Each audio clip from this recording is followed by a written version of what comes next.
Hi, my name is Rochelle, and I'm speaking with you today because together we are going to dismantle the harmful, destructive, systemic institutions in the United States. The last time I was on video, I started to laugh because I was wondering if I sounded crazy. It was a crazy idea. And the thing is, I have never been clearer in thought. And as I've gone around to the communities and I've been talking to people and sharing this idea, not once has anyone said it can't be done. So we're doing it.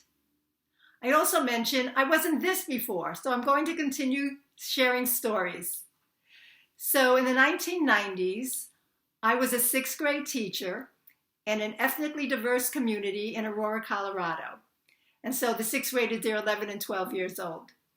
And we're having a discussion about the community. And one of the black boys says, when I go into a store with my white friends and we are wearing bandanas, we all get followed around. He said, I get that. He said, the thing is, when my parents go into a store, they are still followed around. And the parents of my white friends are not. I knew the truth of that then. And I know the truth of that now. And what's shocking to me when I think back to that time is that I didn't give him or any of the children any hope, none whatsoever, that things would change when he grew up to be a young man. I don't know how I didn't know. I'm an advocate by nature, and yet it wasn't on my radar. I think about all the sacred spaces I've been sitting in here and listening to stories, and it boggles my mind that I didn't know and say, hey, let's get active. Let's educate the community. Let's make a change now. I'm not coming from a place of guilt or blame.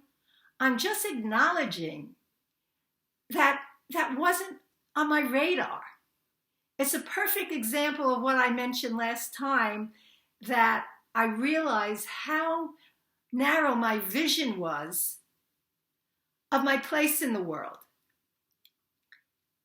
I remember at the time thinking I was really focused on making sure they had a safe space, providing the safe space in the classroom. But I never thought about going outside the four walls. And so I'm just acknowledging that. And it's painful every time I acknowledge it. And it's okay. I hope what I share with you resonates with you, because we need all of us to participate. I've gone to so many meetings and classes and trainings and seminars, and inevitably someone stands up and says, change isn't going to happen in my lifetime. A few months ago, I went to a training. It was about developing a campaign for people to get active in their local schools. And I was sitting with 3 black women, and one of the women they were writing down their ideas, and one of them wrote, for the future. And I just said, well, how about now? Your children are in school now. Your grandkids are in school now. And her response, how I heard it, what she said was, I've been waiting for change for so long, I don't even think about it happening in the present moment. And then we talked a little more, and she crossed out for the future and wrote in bold letters now with lots of exclamation points. I've sat at home watching television or reading the news, and there would be another horrific injustice, another unarmed black man killed. I'd share it with my friends, but it never went further, never left my doorway. I didn't become active. So I'm saying today to that young boy, to all the boys and girls, to all the children, and to all the adults, We're going to do it now in your lifetime. I'm sure my friends who have known me more than 8 months, as they listen to this, are thinking, what is she talking about? She's been involved in the community. She's initiated change. She's an advocate for children and families. And yes, that's all true. And this is different. As I speak as a white person, as I'm paying attention to my silence as a white person, without malice, how I've impacted the marginalized communities in this country.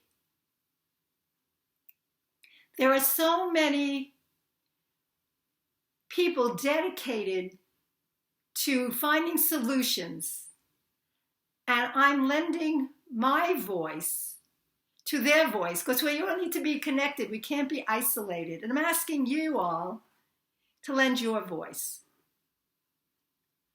I'm speaking to all of you, and for a moment, I want to address people that look like me.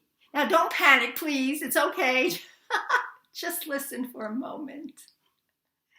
White men, before we were even a country, put in place these cruel and discriminatory institutions and laws that are still impacting communities of Black and people of other people of color.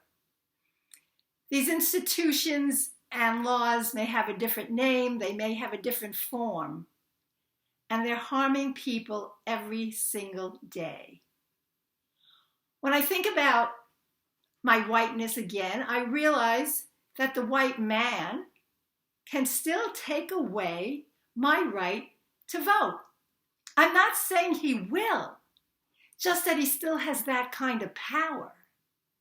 So for me, I realize that we need a whole bunch of white people joined with everyone else, and we have the key to dismantle these old institutions, and not so old institutions that are still doing harm. The possibilities are endless. I thought I knew the history of our country, and then I started speaking to people here, and I started reading and re-educating myself on our history. And it's staggering the harm that is still being done every single day. Please, in my first video, I have links to 4 presentations. Please go back and listen to them.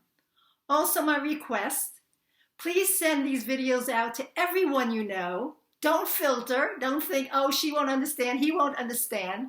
Because the truth is, we never know who we're going to touch. I hope this resonates with you, because we need to all participate. I'll share a dream. A few nights ago, I had this dream that I was walking across a bridge, and as I was walking across it, the bridge was falling away from me. So I could only go forward. There was no going back. Well, there's no going back for me, and I hope you will move forward with me, because this is an amazing journey that we're going to transform this country. We can be the change.